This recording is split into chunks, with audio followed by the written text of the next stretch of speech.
Olá, pessoal. Bom dia para vocês. São 7 horas da manhã em ponto. Hoje é dia 10 de junho de 2025. Estamos rapidamente caminhando para o finalzinho do mês, que vai marcar o fim da primeira metade de 2025, ano que está passando voando aqui.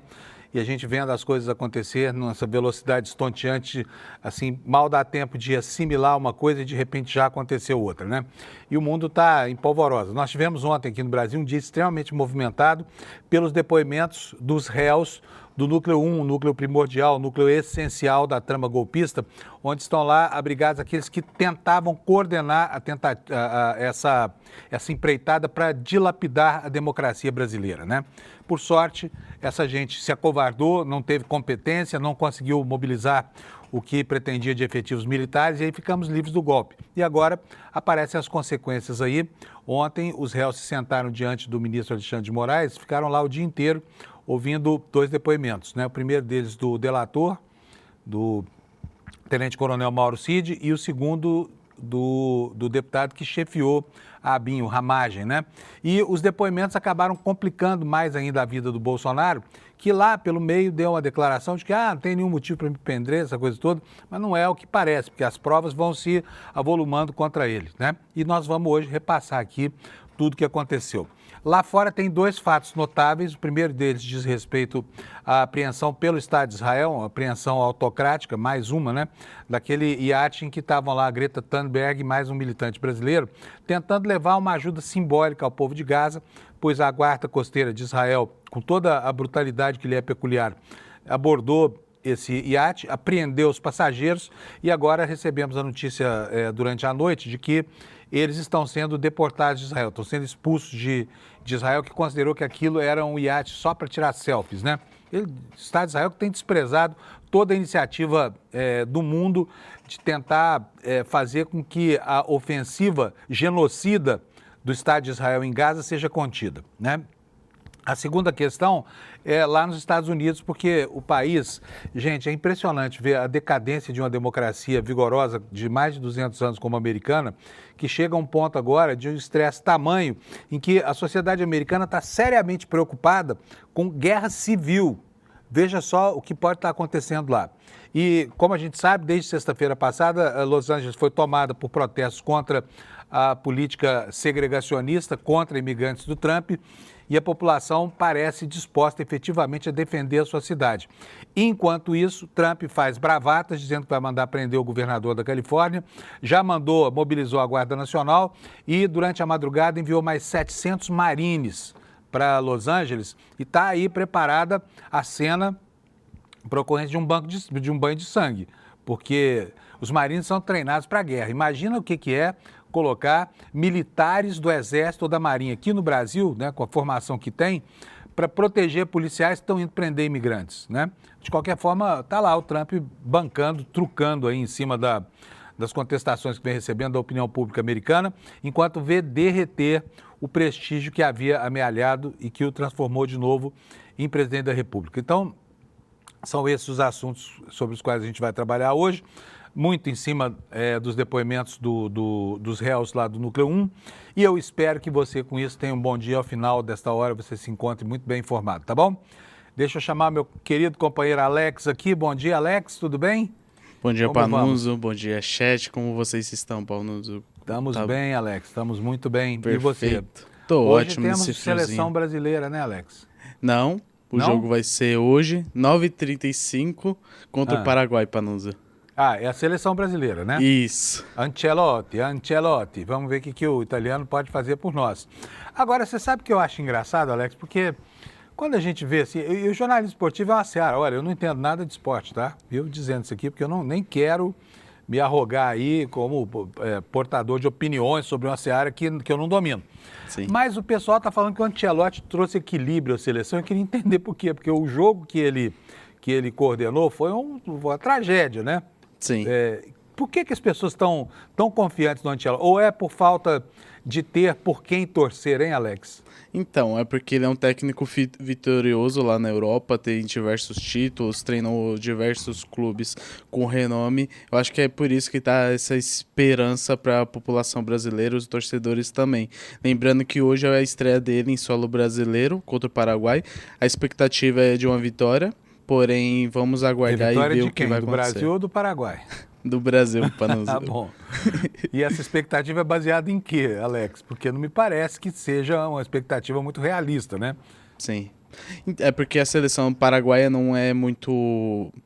não tem nome, jogadores de nome, nem nada do tipo. Mas algo que saiu fora foi essa questão de nomes e tudo. Porque a seleção brasileira tem nomes, porém não pratica futebol. A esperança, cheio de nome. Panuso, é porque como é o primeiro jogo aqui em solo brasileiro, seja por isso mesmo essa vitória e o passo para a Copa de 2026, essa classificação. E se perder? Se perder, ainda continua na briga, lembrando que o Brasil está em quarto colocado com 22 pontos. E complica um pouco a situação. Complica, né? Sim. Bom, vamos torcer para que dê tudo certo, mas só lembrando que o futebol brasileiro virou um monstrengo, né, em relação ao que foi um dia. Eu que sou velhinho já, lembro aqui dos anos 70, a gente sabia a escalação da seleção brasileira de cor, assim, na ponta da língua, e tinha uma admiração grande pelos jogadores que realmente tinham menos técnica, mas tinham muito mais talento, né? E bebiam, Sim. fumavam e tudo mais, iam para o campo, chegavam lá e jogavam um baita futebol. Hoje em dia eles não fumam, não bebem, mas só vão para balada e não jogam nada, né, Alex? Sim, literalmente. Amanhã a gente fica sabendo aqui no Desperta como é que foi, né, a estreia da seleção sob Ancelotti em território. Ancelotti. Tutti buona gente. Beleza, Vamos nessa, Alex. Panuso. Vamos nessa. Bom programa Tchau, para tchau. nós, tá? Pessoal, vamos começar com a meteorologia então? Vamos lá, para a gente saber como é que vai ser o de hoje. Tem alerta de temperatura baixa aqui por boa parte do Brasil, hein? Começando aqui por cima, pelo norte, lá, né, do oeste, noroeste do Pará, norte do Amazonas, aqui um alertazinho aqui de chuvas intensas, uma região que está propensa a isso, mas tem outra aqui entre Sergipe e Alagoas, acumulado de chuvas lá, o terreno muito hidratado. E aqui no Sulzão Maravilha, nem é no Sulzão Maravilha, você pode ver que começa lá no Acre, né? Essa faixa de temperaturas mais baixas. E olha, eu vou mostrar para você esse marco aqui, olha, pequenininho aqui no mapa do Instituto Nacional de Meteorologia, isso que significa frio, tá? Então nós vamos ter frio em Acre, no Acre, em Rondônia, no Mato Grosso do Sul, Goiás, metade de Minas Gerais e todo o sul do país. Quanto mais ao sul, maior o frio. Tá aqui um alerta de geada no sul do Rio Grande do Sul, na região de Rio Grande, ali na fronteira, né? E muito próximo de Porto Alegre. Daqui a pouquinho a gente vai ver a temperatura nessas áreas aqui, só para saciar a nossa curiosidade, tá bom? São alertas sem muito risco, salvo o alerta de geada, que pode trazer prejuízo para a lavoura de inverno, lavoura de outono, que está em pleno período de safra, né, lá no Rio Grande do Sul, tá? Com relação à previsão do tempo, olha, nós temos aqui, ó, essa área marcada em cinza escura aqui no sul, com muito frio, seca, tempo azul em toda essa região aqui no centro do Brasil. No litoral, algumas nuvens, mais sol predominante, lá no norte do Brasil, chuva, né? E aqui está o mapa dos deslocamentos atmosféricos durante o dia de hoje. Nós temos aqui uma frente fria se afastando, subindo em relação ao litoral brasileiro para o norte, né? E amanhã, provavelmente, o pessoal da Bahia vai estar reclamando de novo, está chovendo por aqui, tá? É isso. Vamos começar agora a atualizar o noticiário. Para você que chegou agora, bom dia, são 7 horas e 9 minutos, né? Nós temos aqui um dia repleto de coisas, o dia em curso e o dia de ontem também, então vamos logo começar. Começando aqui pelos destaques do ICL. A nossa manchete principal, ela é uma fala de Mauro Cid. Aliás, o Mauro Cid ontem falou, hein, gente? Putz, como ele falou. Eu achei que a presença do Bolsonaro ali ia intimidá-lo de alguma forma, mas não. Falou feito um papagaio, né? Um papagaio. E foi sem farda, o que as Forças Armadas consideraram ótimo, porque não querem se ver misturadas com gente dessa laia, né? Afinal de contas, um golpista, uma coisa rara nas Forças Armadas brasileiras. Mas a manchete com essa frase atribuída ao Mauro Cid é essa aí, olha. Só o senhor ficaria preso. Ele falou para quem? Para o Alexandre de Moraes, que seria a vítima, né? A vítima primeira das articulações golpistas, né? Especialmente das engendrações daquela operação Punhal Verde e Amarelo, né? Temos outros destaques aqui, olha, o Mauro Cid confirmou que o Braga Neto realmente entregou dinheiro numa embalagem de vinho, não se sabe se era uma caixa de vinho ou se era apenas aquelas embalagens de colocar uma garrafa dentro, sabe? Mas, enfim, havia 100 mil reais ali, ele confirmou que o Braga Neto entregou aqueles aloprados da Operação Punhal Verde e Amarelo o dinheiro para financiá-la, né? E aí veio ramagem. Ramagem foi curioso, porque Ramagem é um cara que escreve para si mesmo, sabe? Ele diz que escreve, não, são anotações de caráter pessoal, eu escrevi essas coisas no meu computador, mas não mandava para ninguém. Todo mundo acreditou no Ramagem ontem, tá? Então, esses aqui são os destaques eleitos pelo site do ICL, que daqui a pouco a gente vai detalhar para vocês. Enquanto isso, lá em Goiás, temos o governador Ronaldo Caiado relativizando mais um, hein? A direita brasileira simplesmente enlouqueceu com essa história de classificar o golpe de 1964 como um evento típico da democracia, né? Agora foi o Caiado, Ronaldo Caiado. Nunca teve muito apreço pela democracia mesmo, mas tá aqui, olha, Caiado repete Zema, relativiza a ditadura e diz que o período teve restrições, tá? Entre os outros destaques secundários aqui do ICL, nós temos aqui, olha, primeiro, uma investida do PT sobre o curso, sobre o público evangélico, né? O PT até editou um guia para enfrentar a questão e escreveu um livro dizendo que a Bíblia é o livro da classe trabalhadora. O PT finalmente percebeu que essa parcela, que chega a quase 30% da população, é uma parcela importante, tem que ser conquistada, né? A matéria é da Ana Virgínia Balussier, da Folha de São Paulo, e foi divulgada pela Folha Press, que a gente assina e repetimos aqui para você. O que ela diz? Daria para dizer que em matéria de evangélicos, o PT não era um aluno muito aplicado, pois a Fundação Perseu Abramo, que é o braço de estudos do PT, resolveu então dar uma aula sobre o grupo religioso, que segundo o censo de 2022, representa 27% da população. Em 1980, quando o PT nasceu, a autora da matéria diz, eram apenas 6,6%. O curso Fé e Democracia para a Militância Evangélica Brasileira começou na semana passada com 775 inscritos e uma fala que sintetiza o espírito dessa coisa toda. A Bíblia é o livro da classe trabalhadora. Quem a disse foi a teóloga Angélica Tostes, que é uma das convidadas do primeiro dos 8 encontros virtuais previstos nessa série de eventos organizados pelo PT. E aí ela pergunta o seguinte: quantos de nós, indo para os nossos trabalhos, pegando o metrô, pegando o ônibus, a gente vê irmãos e irmãs de fé com a Bíblia, seja no celular, seja ela na versão física? É verdade, né? Agora, vamos contrapor aqui um dado que foi revelado ontem pelo IBGE. Os evangélicos cresceram muito no Brasil, eles representam praticamente metade da população católica, só que agora esse movimento muito vigoroso de crescimento tende a arrefecer, já está arrefecendo, né? O crescimento dele não foi estupendo na última década, foi um crescimento bastante substancioso, mas longe de ser um fenômeno sociológico aí que precisa ser anotado com as cargas de algo que, com as tintas de algo que seja um milagre, não é, né? Então, até porque esse poço tem um fundo. E uma hora era mesmo de se esperar que houvesse um equilíbrio, depois de uma adesão em massa, né, principalmente a teologia da prosperidade, dessas igrejas neopentecostais aí vagabundas, que são, na verdade, empresas para tomar dinheiro de pobre, aí as pessoas começam, né, a se orientar um pouco melhor, entender que, né, Deus falha também, e não é só a fé do fiel que vai determinar o que é dessa relação, e aí ficam quietinhos nas suas religiões, né, e param de encher as igrejas evangélicas como tem feito assim ao longo dos últimos anos, tá? De qualquer forma, o movimento evangélico é um movimento importante. Agora, eu fico me perguntando aqui se aquelas previsões todas que davam conta de que a partir de 2030 o Brasil seria um país de maioria evangélica, eu sinceramente, julgar pelos dados do IBGE de ontem, eu acho que essas previsões foram pelo ralo, hein? O catolicismo, também muito graças aqui né, ao papado popular do Papa Francisco, sobrevive e respira.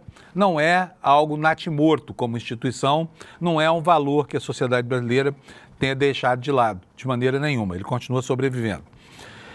Bom, vamos passar aqui então a detalhar esses destaques, né? Primeiro começando aqui com o que disse Mauro Cid ao Alexandre de Moraes. Aliás, já são 7h14, vamos começar a mostrar para vocês quais são os momentos de destaque nas audiências de ontem. Eu vou pedir para o Alex manter a minha página fora, porque eu vou precisar consultar aqui o meu roteiro. Olha, mas foi um julgamento que teve pitadas de bom humor, né? Foi um julgamento que teve de tudo ontem. Tem até um advogado preguiçoso pedindo ao presidente Alexandre de Moraes, ao relator, para começar a sessão às 10 da manhã, porque afinal de contas ele tinha chegado às 8, tinha levado o general Heleno, estava com fome, essa coisa toda. Então, vamos começar mais tarde o julgamento, né?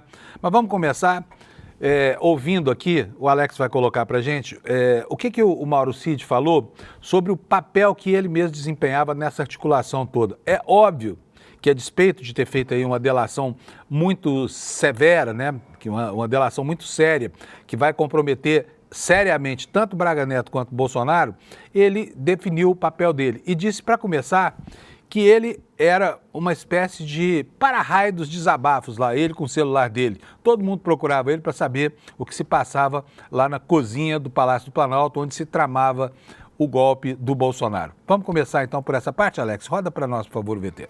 Inicialmente, gostaria de explicar, ministro, que nesse momento, né, até pela minha função de ajudante de ordens, né, e isso pode ser comprovado pela quantidade de mensagens, de volume de mensagens que foram apreendidos e tem no meu celular era um local de desabafos, de pedidos, de questionamentos, de todo tipo, né, e como, da mesma forma, o que acontecia dentro do Palácio da Alvorada era um reflexo do que acontecia em todos os, digamos assim, grupos de WhatsApp e discussões de pessoas, né, apoiadores do Bolsonaro, alguma coisa assim. Pois é uma espécie de para-raio, né?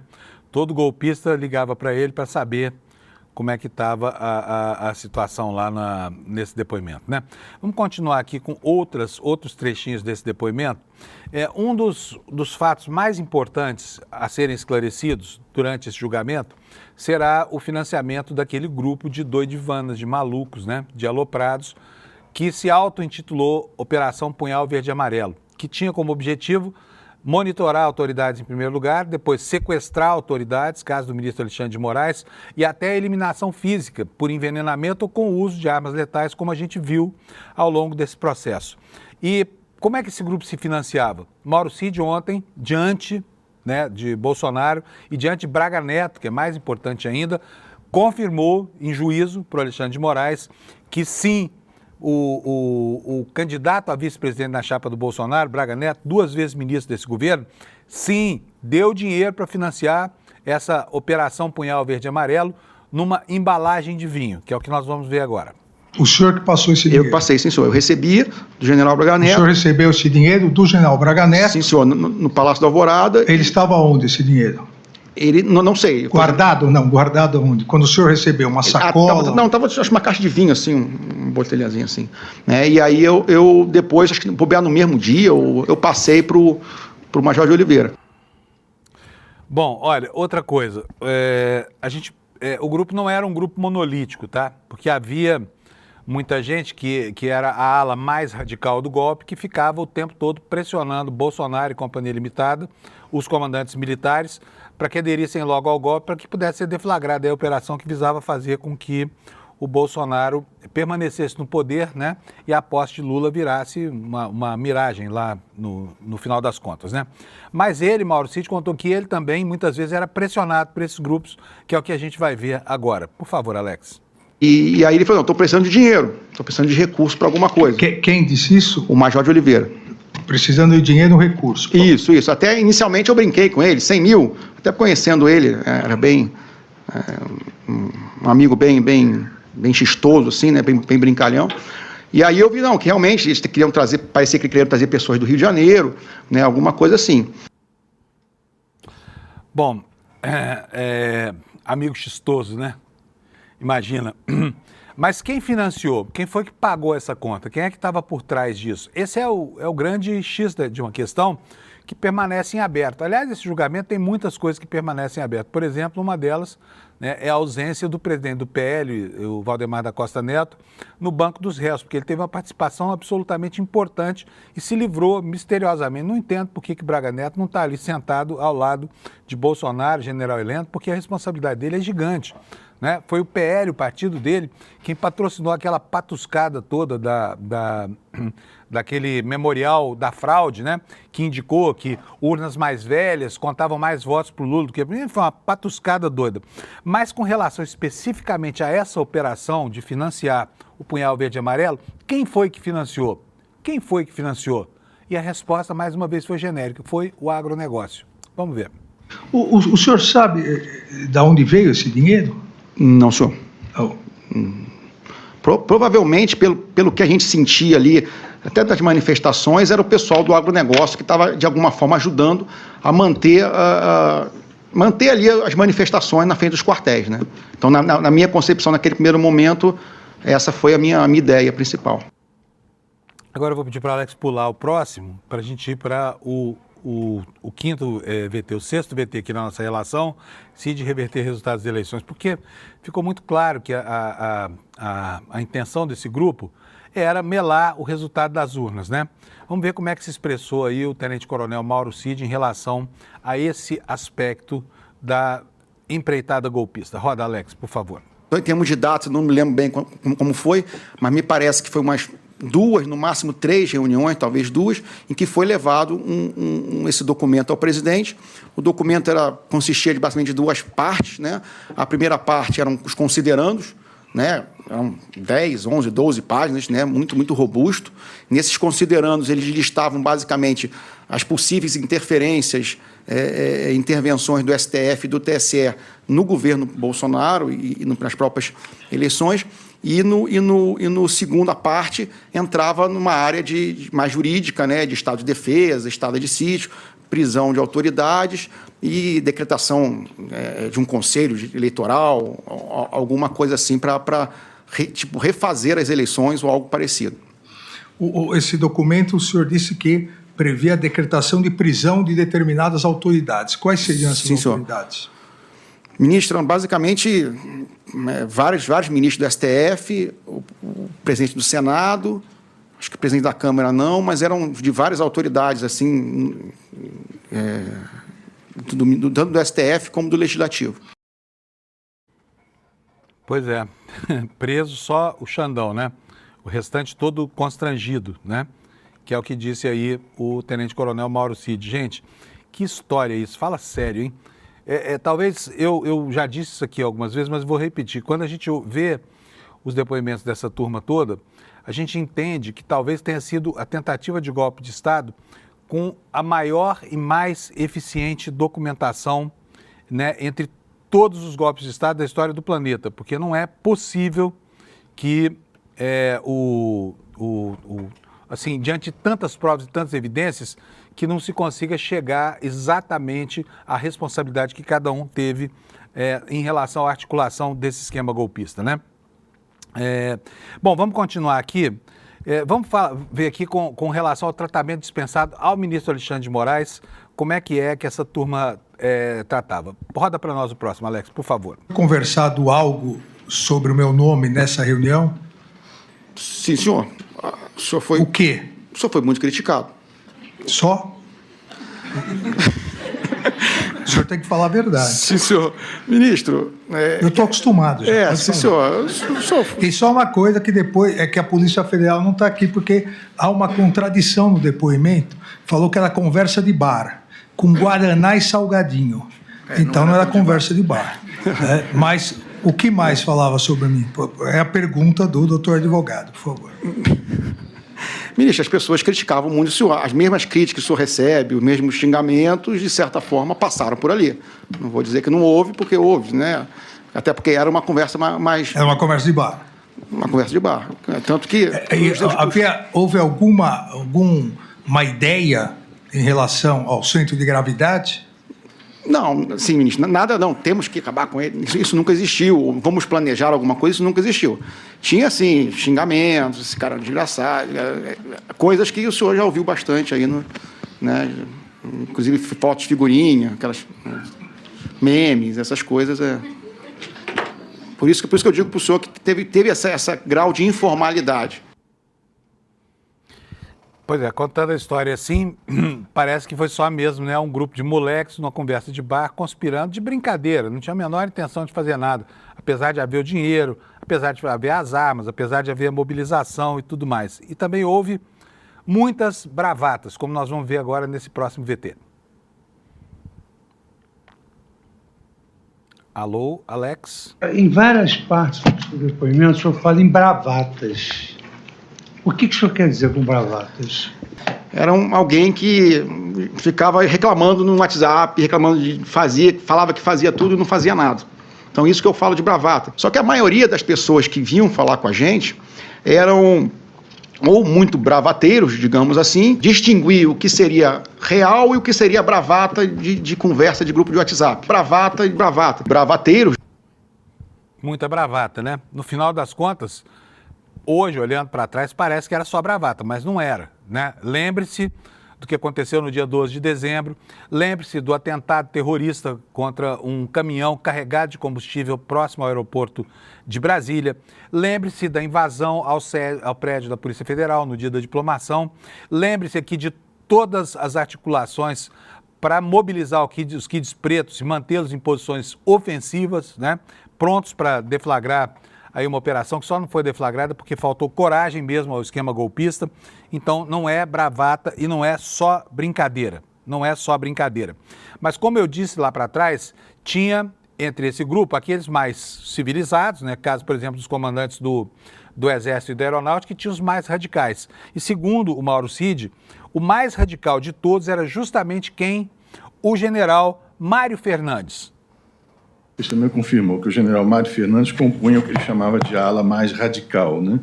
E eu gostaria que ele descrevesse com mais pormenores de que forma o general Mário Fernando atuou. Ele estava muito ostensivo no meio dos militares, principalmente por meio de WhatsApp, né, no grupo dos generais. Ele sempre estava muito... como é que eu vou dizer a palavra? Muito radical nas ações que deveriam ser tomadas. Né? Então, isso até todos os grupos de WhatsApp militares, né, a gente estava acompanhando por causa disso, porque ele escrevia texto, falava do general, achava que tinha que fazer alguma coisa, estava sempre querendo falar com o general Frei Gomes, querendo falar com o general Arruda. Assim, a grande pressão sempre foi para o presidente assinar um decreto. Né? E formas para pressionar tanto o comandante do presidente para assinar e para os generais aceitarem esse decreto, ou os generais, principalmente os 4 estrelas do alto comando, concordarem ou apoiarem o presidente numa ação. Pois é. Só para a gente não pensar aqui, nossa, mas realmente foi uma história boba, né? Uma coisa de amigos mesmo que conspirando. Eles estavam falando de coisas agradáveis, né? Conversa de bar, não era nada disso, mas é o que os advogados e inclusive os depoentes, inclusive o Mauro Cid, quer fazer crer no dia de hoje, mas é uma história tão inverossímil, né, essa de que nada teria consequência, que era uma coisa boba. Vamos voltar aqui ao episódio polêmico aqui, que é a história do dinheiro na caixa de vinho do agronegócio. Vamos ver mais uma vez esse trechinho. Bota para nós, por favor, Alex. O general Braga Neto trouxe, né, uma quantia em dinheiro, que eu também não sei precisar quanto foi, mas com certeza não foi os 100 mil, porque até pelo volume não era tanto, né, devia ser um... Então, que foi passado para o Major de Oliveira, no próprio Alvorada. O senhor que passou esse dinheiro? Eu passei, sim, senhor. Eu recebi do general Braga Neto. O senhor recebeu esse dinheiro do general Braga Neto? Sim, senhor, no Palácio do Alvorada. Ele estava onde, esse dinheiro? Ele, não sei. Guardado? Não, guardado onde? Quando o senhor recebeu uma sacola? Estava acho uma caixa de vinho, assim, um botelhazinho assim. Né? E aí eu depois, acho que bobear no mesmo dia, eu passei para o Major de Oliveira. O senhor sabe de onde veio esse dinheiro? Não, senhor. Oh. Provavelmente, pelo que a gente sentia ali, até das manifestações, era o pessoal do agronegócio que estava, de alguma forma, ajudando a manter ali as manifestações na frente dos quartéis, né? Então, na minha concepção, naquele primeiro momento, essa foi a minha ideia principal. Alex, agora eu queria que você prestasse atenção. Nós vamos colocar 2 VTs em sequência aí, porque são muitos trechos, né?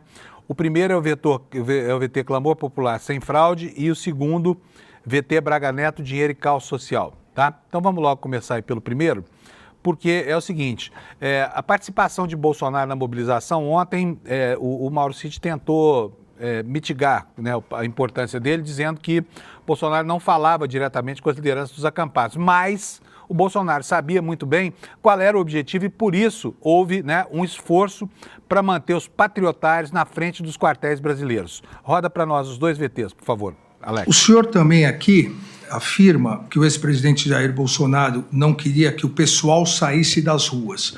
Esse pessoal seriam as pessoas em frente aos quartéis do Exército? Sim, senhor, os manifestantes. Os manifestantes. E também é que o ex-presidente Jair Bolsonaro tinha certeza que encontraria uma fraude nas urnas eletrônicas e, por isso, precisava de um clamor popular para reverter a narrativa. Sim, senhor. Sempre se teve a ideia que pudesse, até o final do mandato, aparecer uma fraude real nas urnas. Tanto que em todas as minhas mensagens que foram, né, abertas aí por parte da investigação, todas elas eu falo que não foi encontrado nenhuma fraude, que tudo ficou no campo da estatística, que, de certa forma, não ia acontecer nada. Até porque não tinha apoio dos comandantes militares e não tinha subsídio de ter encontrado uma fraude ou algo que pudesse ser o estopim. Gente, eu gostaria que Vossa Excelência perguntasse ao réu colaborador se é correto afirmar que a entrega do dinheiro que ele mencionou a Vossa Excelência hoje, numa sacola, é um detalhe relevante. No meu ponto de vista, na minha opinião, ela se tornou relevante a partir daquela operação de novembro, eu acho, de 2024, no final do ano. A Operação Punhal Verde e Amarelo. Isso. Dezembro, pois não. Então, por que, Excelência, eu gostaria de saber do réu colaborador, ele demorou 1 ano e 3 meses para trazer este fato ao juízo e a todas as pessoas desses autos? Pode responder. Porque, inicialmente, isso, para mim, estava dentro de um contexto de uma manifestação que era, teoricamente, né, dentro do que o Exército aceitava e até a Justiça, legal e legítima, tinha apoio dos militares, de alguma forma, e tudo que foi tratado, para mim, estava sendo direcionado àquelas manifestações. Mas o senhor não acha relevante, acha normal um ex-ministro, candidato a vice-presidente da República, entregar dinheiro dentro de uma caixa de vinho para manifestantes? Isso normal não seria. Mas naquele contexto das manifestações nas frente dos quartéis, muita gente vindo, muita gente apoiando, eu não vi ali nada de... Não vou dizer que não vi nada demais, mas como foi pedido ajuda, foi um amigo que pediu, tentei conseguir de alguma forma, que eu consegui dentro do meu conhecimento ali, né? Mas eu não vi naquele momento como algo de hipótese criminal. O que foi conversado, e os dois que foram visitar o general Braga Neto, era o desgosto com o resultado das eleições, o desgosto com o rumo do país e que teria que ser feito alguma coisa para causar um caos social. O caos social, que o que eu quis dizer eram discussões do que estava acontecendo. Não houve nada... como é que eu vou dizer? A palavra caos social que eu usei era o que estava falando, caminhoneiros, traz gente para manifestação, uma manifestação na frente dos quartéis. Então, era esse tipo de mobilização com as pessoas que estavam ali na manifestação. Muito bom. É isso aí. Caos social.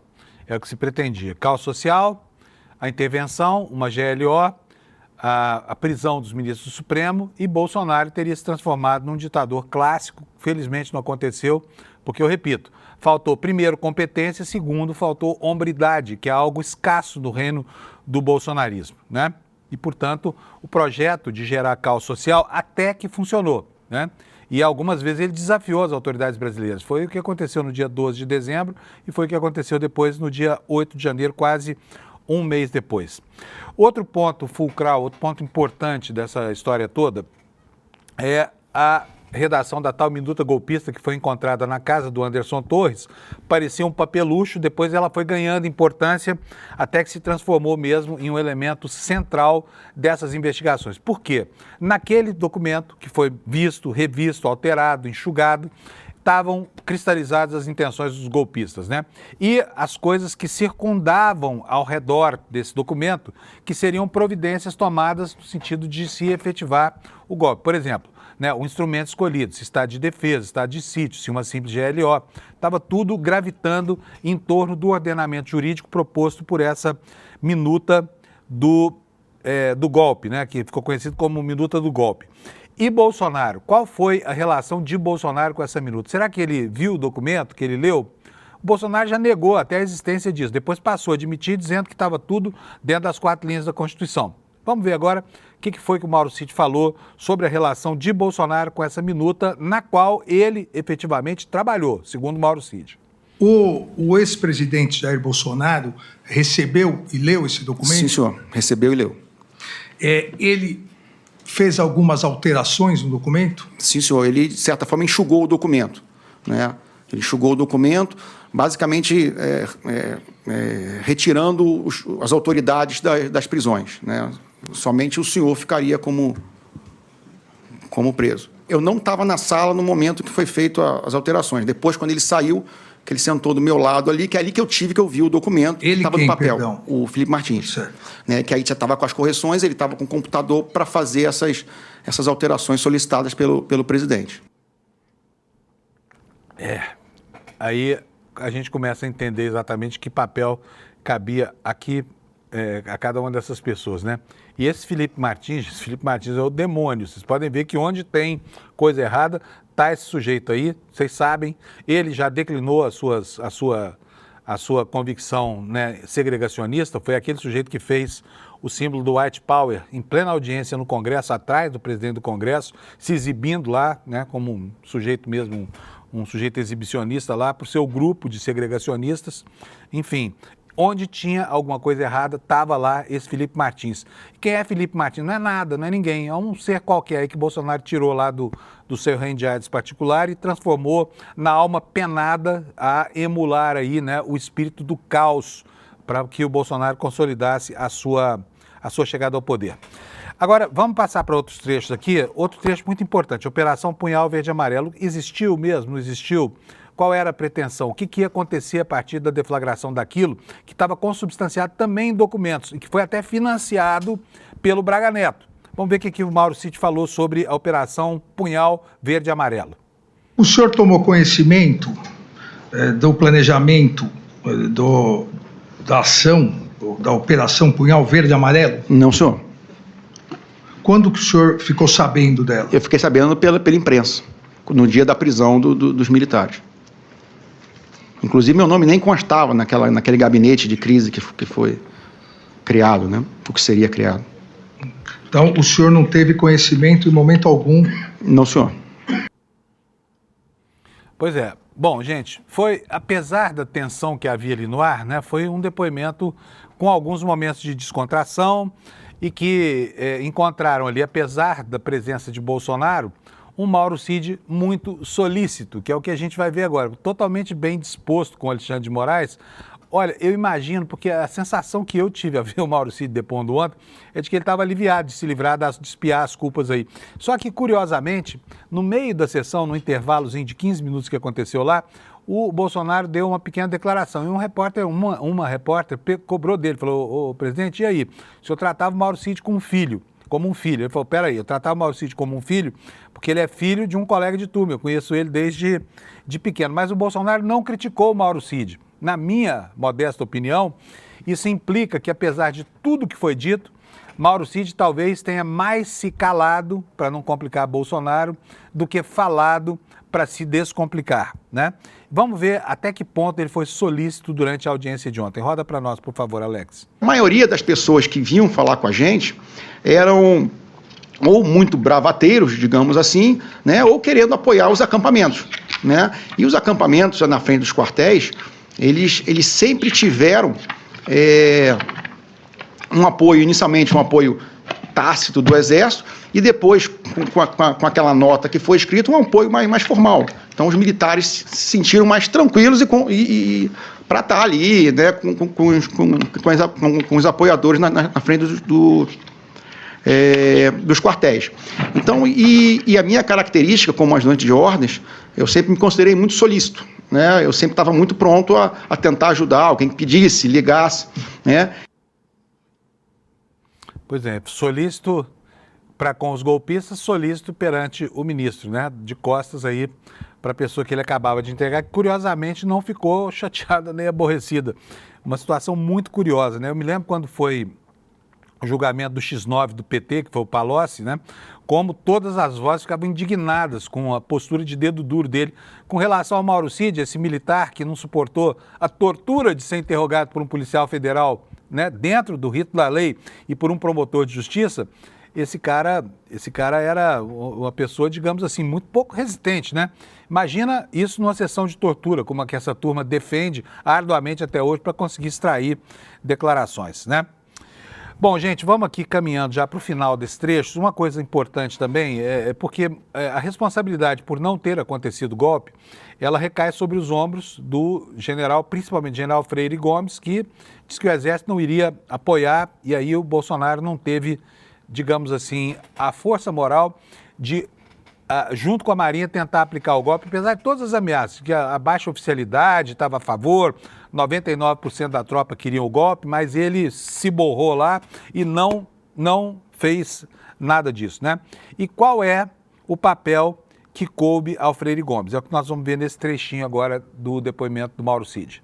Porque tinha-se uma pressão grande, se os generais que estavam, né, o general Freire Gomes, não fosse fazer nada, que uma alternativa seria trocar os comandantes para que o próximo comandante do Exército assinasse ou tomasse uma medida mais dura e radical, né? Então, isso estava dentro daquele contexto de pressionar os militares, né, de alguma forma, ou pressionar o presidente a assinar um decreto. Toda a pressão que estava sendo feita em cima do presidente era para que o presidente assinasse um decreto, né? Aí eu só não consigo dizer qual decreto, porque parece que tem vários ali, né? Qual decreto? Ou seja, sobrava matéria-prima para a deflagração do golpe, né? Muito bem. Ô, gente, ontem teve umas passagens super engraçadas lá no depoimento, e a mais engraçada de todas aconteceu no finalzinho, foi a última fala antes da sessão ser suspensa, então isso acabou passando batido por muita gente, que desligou quando falou, a sessão está encerrada, o Alexandre de Moraes já tinha encerrado, mas não encerrou não, houve ainda ali uma parte de um advogado, do advogado do general Heleno, que queria fazer um pedido ao Alexandre de Moraes, mas é um pedido tão estranho, vou falar, ficou ele como advogado preguiçoso e tomou aí uma sabonetada do Alexandre de Moraes, porque o Alexandre de Moraes falou, o que o advogado pediu? Pelo amor de Deus, ministro, vamos começar essa sessão mais tarde amanhã, não estou aguentando, não comi nada hoje, praticamente só tomei o café da manhã. O advogado não deve estar acostumado ao trabalho duro, né? Porque, afinal de contas, estava todo mundo na mesma situação com ele, só ele se incomodou. Parece que já havia molestado lá o ministro Alexandre de Moraes com relação ao local do estacionamento do carro dele, na garagem do Supremo Tribunal Federal. Então parece um advogado que reclama de tudo, tá? Mas tomou uma sabonetada que vocês vão ver agora. Alex, coloca o vídeo pra gente, por favor. A todos os advogados a presença, agradeço a presença dos réus, agradeço a todos o doutor... Excelência, obrigado. Agora, senhor, pela ordem, desculpa. Eu entendo que... O senhor conseguiu a sua vaga na garagem? Isso, eu ia tranquilo, iniciar agradecendo esse ponto. Muito obrigado por esse ponto. Para nós facilita bastante, porque realmente é complicado a entrada. O motivo da minha intervenção, excelência, é bem pontual. São quase 20 horas da noite. A audiência amanhã se inicia às 9. Considerando que nós temos que chegar meia hora antes, nós só viemos num carro. Eu ainda preciso levar o general para casa, preciso ir para a minha casa. Eu minimamente quero jantar, excelência, porque eu só tomei café da manhã quase. Imagine então, assim, eu imagino, excelência, por isso que eu estou falando. Eu ia pedir a gentileza, assim, rogar essa turma, por favor, você tem que colocar um pouco mais tarde amanhã, de modo a se tornar viável. 9h02. Possível umas 10 horas, doutor, excelência. vamos ver se nós terminamos amanhã. Daí o senhor tem quarta-feira para tomar um belo brunch. Quinta-feira, um jantar que é dia dos namorados. Nem me fale. Sexta, dia de Santo Antônio, o senhor comemora também no quermesse. Se a gente começa a atrasar, a gente não acaba. Não, excelência, só para não ficar tão em cima, não, porque dá tempo, 9 horas... O general Heleno vai pedir para o senhor dar uma acelerada no carro. Não. Assim o senhor leva. Só não vai ser multado, doutor. Sim. 9 horas tá bom. Na quarta é às 8. Então, por isso que eu tô falando, excelência. Vamos acabar amanhã, então. Imagina que a cavalo um em cima do outro, excelência. Pelo menos 10 horas para a gente ter uma hora a mais. 9 horas, doutor. 9 horas. Todos obrigado, intimados. Uma boa noite e um bom descanso a todos. Ai, meu Deus do céu, mas é demais, não? Fala a verdade. O nome desse advogado é Matheus Maier Milanês, ou Milanes, não sei aqui, advogado do general Heleno, mas que coisa, hein? Olha, o senhor vai comemorar no dia de Santo Antônio, numa quermesse, não enche o meu saco aqui, tá, com esse tipo de pedido. E ele falou sério, vou rogar aqui a turma que começa pelo menos às 10 da manhã, afinal de contas estou sem comer nada. Todo mundo, né, doutor Milanês? Tá todo mundo na sua situação. Estranho que o senhor não esteja habituado ao trabalho duro, né? Qual é o problema de começar às 9 horas da manhã? Fala a verdade, a gente começa aqui no ICL às 4h30, tá? 4h30 da manhã, sem reclamar. Tem que ganhar a vida, vamos acordar cedo, de noite ainda, e vamos trabalhar, viu, doutor Milanês? Da próxima vez que o senhor for fazer um pedido de estapafúrdio desse, pense 2 vezes. Leva um lanchinho, que nem fala lá em Berlândia, Minas Gerais, leva uma matulinha, tá? Na lancheira, porque aí o senhor come lá no Supremo o seu sanduichinho e não enche o saco de ninguém, porra! Ai, meu Deus do céu, só faltava isso. Gente, é isso, completamos aqui os trechos, tá? Vocês querem ver de novo? Eu vou colocar no encerramento do programa, agora não, tá? Eu vou colocar essa patuscada aí desse advogado, tá bom? É um bom advogado, tá? Mas tem baixa resistência às longas sessões assim. Imagina se fosse jornalista, tivesse obrigado a cobrir essas sessões de CPI que começam num dia e acabam no outro, essa coisa toda. Não se pode nem ir ao banheiro, viu, doutor Milanês? Tem profissões terríveis aí, tá? Essa história de o senhor não tá aguentando, pelo amor de Deus, hein? Fala sério. Gente, vamos agora dar uma olhadinha no noticiário internacional, porque a coisa está pegando fogo lá nos Estados Unidos, está bem feia mesmo a situação lá em Los Angeles. E como eu disse lá no comecinho, se você não estava aqui, não tem problema, eu repito agora, a sensação que a gente tem olhando de fora é que os Estados Unidos, né, uma democracia outrora tão influente no mundo, tão importante, uma democracia que tem suas vicissitudes, mas nunca teve tão à prova quanto no momento presente, né? Em que rapidamente ela vai decaindo enquanto o Trump constrói a sua plataforma de ditadura aí. E agora a coisa ficou bem feia mesmo, por quê? Porque a população de Los Angeles, né, que na verdade é um enclave latino dentro dos Estados Unidos, mas é a segunda maior cidade dos Estados Unidos, decidiu que as atrocidades do ICE, que é a SS do Trump, não vão continuar na cidade. A população foi para a rua, tacou pedra em carros da polícia, vocês viram ontem, afrontou as cunhas de policiais que se formavam ali para dispersar, enfrentaram as bombas de gás lacrimogêneo, e isso desde sexta-feira passada, as manifestações continuam lá. E primeiro, o que fez o filoditador Donald Trump? Ele mandou 2.000 policiais da Guarda Nacional. Imagino o constrangimento dessa gente, né? Constrangimento dessa gente, que está lá para quê? Para dar porrada em cidadãos que se insurgem contra o caráter fascista desse governo do Trump, né? Aí ele dobrou a aposta. O que o Trump fez? Como governador da Califórnia foi muito incisivo, diz que ele estava usurpando os poderes do seu estado, quando mobiliza a Guarda Nacional, independentemente de comunicação ao governador ou de consulta ao governador, o Trump está cometendo um ato ilegal, um ato que a Constituição não abriga, não acolhe. E aí o que o Trump fez? O Trump, essa madrugada, mandou 700 fuzileiros navais, né? Soldados que têm formação para atuar em guerras, tá? E atuar em guerras ao estilo americano, com muita violência, tá? Muito bem treinados, muito bem preparados, mas agora apontando suas armas para americanos e para pessoas que pretendem defender o direito de gente que está ali tentando ganhar a vida honestamente e não bandidos, como o Trump tem reiterado por aí. E está na capa do Washington Post de hoje, essa manchete que você está vendo aí na sua tela: Trump convoca fuzileiros navais e dobra a mobilização da Guarda Nacional. Nilson, que é o governador, vai processar novamente o presidente da República, quer dizer, a briga deles passa agora para o Poder Judiciário, né? E o Washington Post, olha, está colocando aqui que até os jornalistas que estão cobrindo lá os protestos em Los Angeles estão sendo criticados, tá? Por quem? Pelas forças governamentais, tá? E muitas coisas estão acontecendo, suspensão de serviços públicos, né?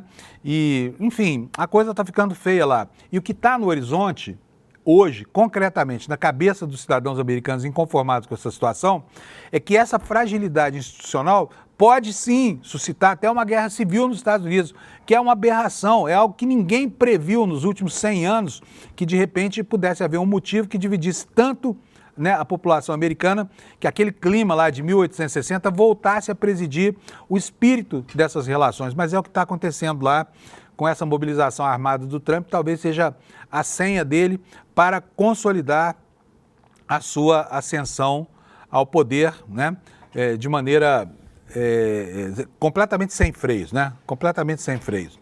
Então vamos começar aqui vendo essa notícia da convocação dos fuzileiros navais. O jornal de Washington, ele destaca dessa seguinte maneira: o Trump convoca fuzileiros navais, dobra destacamento da Guarda Nacional E a matéria diz o seguinte: em uma escalada acentuada, o governo Trump dobrou o destacamento da Guarda Nacional em Los Angeles na noite de segunda, elevando o número de militares lá para 4.800, né? Cerca de 4.100 soldados da Guarda Nacional e aí agora mais os 700 fuzileiros navais que estavam numa base a 240 quilômetros do centro de Los Angeles. O governador da Califórnia, Gavin Newsom, que é democrata, pediu ao presidente Trump que revogue a ordem ilegal imediatamente e prometeu entrar com outro processo contra o governo pelo envio dos fuzileiros navais, depois que a Califórnia entrou com uma ação judicial segunda-feira devido a essa mobilização da Guarda Nacional. Os policiais manifestantes, diz a matéria aqui do Washington Post, se enfrentaram no centro da cidade enquanto as manifestações contra batidas policiais que visavam imigrantes continuavam. Moradores de Los Angeles denunciaram ações do governo Trump como um ataque aos valores fundamentais da sociedade. E aqui, olha, em uma outra reportagem, né, o jornal, que hoje seguramente talvez o jornal mais importante dos Estados Unidos, apesar de ter sido vendido por dono da Amazon, que tentou interferir aqui, mas continua sendo um bom jornal. Olha só, o que diz aqui o Washington Post? Ele está travando uma guerra contra nós. Isso, manifestação da população de Los Angeles, tá? Enquanto Trump intensifica a tensão, os moradores de Los Angeles defendem a cidade. Vamos ver o que trata aqui a matéria. A gente vê, gente, uma coragem inaudita dos americanos que têm ido, né, às urnas para contestar essa onda fascista que está varrendo o país lá. A matéria diz o seguinte: esta já era uma cidade em alerta. Primeiro, uma série de batidas policiais da imigração provocou ondas de medo em uma das maiores comunidades de imigrantes ilegais do país e assim desencadeou protestos. Depois, o presidente Trump driblou a liderança estadual para quê? Para enviar a Guarda Nacional, gerando mais agitação que por vezes se transformou em confrontos violentos. O pressentimento só se intensificou na segunda-feira quando Trump aplaudiu a ideia de prender o governador da Califórnia, Gavin Newsom, seguido pela mobilização de centenas de fuzileiros navais da ativa para reforçar os membros da guarda que já estavam em Los Angeles. Em uma cidade que se encontra cada vez mais na mira do governo federal, a turbulência pode soar pessoal. Líderes locais acusam o governo Trump de instigar uma crise para obter ganhos políticos. Qualquer semelhança com o que aconteceu aqui no Brasil, no último governo Bolsonaro, não é mera coincidência, tá bom, gente? E moradores de Los Angeles, de toda essa vasta metrópole, denunciam que consideram um ataque à própria estrutura da sociedade. E aqui vem a declaração de um homem chamado DJ Yoon, que diz o seguinte: acho que ele está travando uma guerra contra nós, o povo de Los Angeles, disse esse morador da cidade, que tocava um tambor em protesto em frente à prefeitura. Ele está mexendo com as pessoas erradas. Califórnia e Los Angeles, diz a matéria do Post, estão há muito tempo entre os alvos favoritos de Trump e ele as retratou com alegria, com cenários infernais dominados por democratas. Seu governo está considerando o cancelamento do financiamento federal da Califórnia uma medida sem precedentes que dizimaria o orçamento do Estado. Mas o vai e vem do fim de semana representou uma grande escalada nessa tensa relação. Nenhum presidente havia ainda acionado a Guarda Nacional de um estado sem solicitar a um governador em 60 anos. Medida que desencadeou um impasse político furioso, né? E o Newsom, que é parceiro frequente de discussões de Trump, chamou as atenções do presidente para um passo inconfundível em direção ao autoritarismo. E o estado respondeu ainda na segunda-feira, processando o governo federal pela mobilização da Guarda Nacional, né? E o que acontecia lá na Casa Branca? O Trump e outros funcionários do governo continuavam a descrever os eventos dos últimos dias, dizendo que Los Angeles foi invadida, ocupada por essa gente desqualificada, né? Essa gente de merda que vem lá do fim do primeiro mundo, do terceiro mundo, para invadir os nossos sonhos aqui com seu serviço de faxineira, massagista, motorista, entregador de pizza. As alegações de que Los Angeles havia caído na ilegalidade generalizada simplesmente não eram verdadeiras, disse a prefeita, defendendo aqui o ponto de vista da população. Então nós temos a prefeita da segunda cidade americana com o governador do estado da Califórnia, ambos nessa cruzada contra a investida de Trump. E preste atenção numa coisa que eu vou dizer para vocês. Quando assumiu o poder na Alemanha como chanceler em 1933, não passaram 2 meses até que Hitler encontrasse um motivo, que foi o incêndio do parlamento, do Reichstag, para baixar um decreto se autoconcedendo poderes imperiais e simplesmente dizimou a democracia da República de Weimar. Acabou com tudo. Ficou só um único partido, que era o Partido Nacional Socialista dos Trabalhadores da Alemanha, que é conhecido como Partido Nazista até hoje, né? E que está na razão dos nossos pesadelos até os dias de hoje. Pode ser que o Trump esteja construindo aí o seu incêndio do Reichstag, provocando o estado da Califórnia, provocando os moradores de Los Angeles, para que desafiem as suas ordens e para que ele possa, assim, aumentar, né, o nível de violência e as atrocidades institucionais que tem cometido. A gente espera que os cidadãos americanos tenham sorte com relação a isso. Eu ia dar uma olhada aqui rápida no Times, mas as manchetes estão girando em torno mais ou menos da mesma coisa, então vou poupar vocês disso hoje, até porque nós não temos tempo, tá? E vou passar aqui para a questão da flotilha da solidariedade lá da Greta Thunberg, olhando as últimas informações aqui no jornal The Guardian, lá da Inglaterra, né? E está aqui a página do Guardian para vocês, eu vou abrir aqui essa informação. As forças de Israel dizem que todos os ativistas do BOT, incluindo a Greta Thunberg, estão deixando Israel, né? A última informação que tem aqui sobre o destino. Felizmente dessa vez, as coisas acabaram bem, né? Porque em 2006, se eu não me engano, um outro bote dessa mesma flotilha foi atacado com fúria por esses jagunços lá do exército de Israel e 10 pessoas morreram nesse ataque, tá? Antes de encerrar o programa, preciso dizer para vocês que daqui a pouco, às 9 horas, retoma-se lá no Supremo Tribunal Federal a sequência de depoimentos dos réus. Hoje é tudo por ordem alfabética, tá? E quem depõe primeiro hoje é o almirante Garnier, esse que está aqui, olha, na capa na foto central aqui dessa matéria do UOL, que o homem que iria apoiar o golpista Bolsonaro, só ele. Ele começa a depor agora de manhã. Esse depoimento vai ser muito interessante de ouvir, porque esse sujeito vai suar frio para tentar desdizer aquilo que tem sido dito contra ele, que ele foi, né, o braço armado do Bolsonaro. Felizmente, os tanques fumacentos não eram suficientes para assegurar a coesão da caserna. E aí acabou que não aconteceu o golpe, mas ele queria. E hoje, 9 horas da manhã, vai estar lá sentado diante do Xandão, daquele advogado preguiçosão, do general Heleno e de toda a plateia, para que a gente possa saber de fato o que coube ao almirante Garnier nessa estratégia aí para se chegar ao golpe de Estado, né? Preciso lembrar aqui que o Garnier foi símbolo, né, de paixão e adoração por parte dos patriotários em campanhas insufladas por Felipe Martins e companhia nas redes sociais que demonizavam os militares que tentavam se interpor contra a estratégia golpista do Bolsonaro, tá bom? Então, olha, o Garnier vai ser o terceiro interrogado, né, porque 2 foram ontem, Ramagem e Mauro Cid, e logo depois dele vem, quem é que virá? Já confirmo para você, mas não é o Bolsonaro ainda. O Bolsonaro será o terceiro, tá? O terceiro do dia de hoje. Então, você aguarde daqui a pouquinho, 9 horas da manhã, nós aqui do ICL vamos estar com a nossa equipe completa na cobertura, a Heloísa e o nosso pessoal de Brasília super mobilizados para que você possa acompanhar cada passo dos depoimentos de hoje. Pode ser, se os depoimentos correrem bem, que Bolsonaro deponha hoje, mas pode ser também que vá isso aí para amanhã, tá bom? Vamos ver aqui a nossa mensagem comercial de hoje. Alex, põe aqui no telão para mim, por favor. Olha, A Semente do Caos é uma aula magna muito legal que vai acontecer aqui com o professor João César de Castro Rocha e o Eduardo Moreira. Isso aqui vai ser no dia 15, no domingo, às 8 horas da noite. Bota aí na sua agenda, porque assim você não perde, tá? E vai ser uma aula mesmo. O professor João César é um gênio, né? E é talvez hoje a pessoa mais atenta aos movimentos da extrema-direita no Brasil.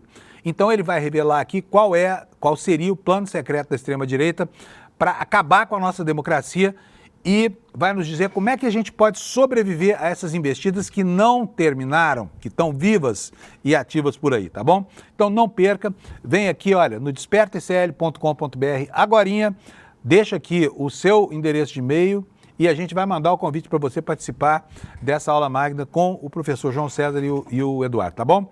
No mais, olha, um bom dia para vocês. Eu vou estar aqui acompanhando junto com vocês os primeiros depoimentos de hoje. E amanhã, às 7 da manhã, estarei aqui de volta para a gente começar o dia juntos, tá bom? Obrigado pela audiência, até amanhã. Tchau.